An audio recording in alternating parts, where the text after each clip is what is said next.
How to contact Facebook customer service.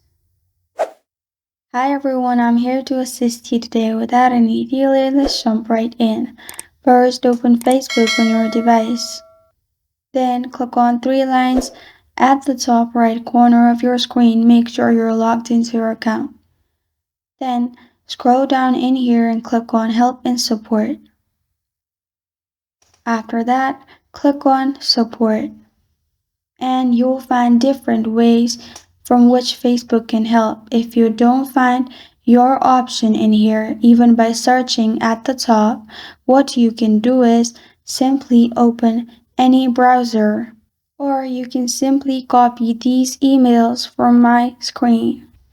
As you can see, if you have press-related inquiries, there is one email for law enforcement, for blocked contents, and many more. Select the one you prefer and then email them your problem, and they will get back to you within 24 hours and solve your problem. This is how to contact Facebook customer service.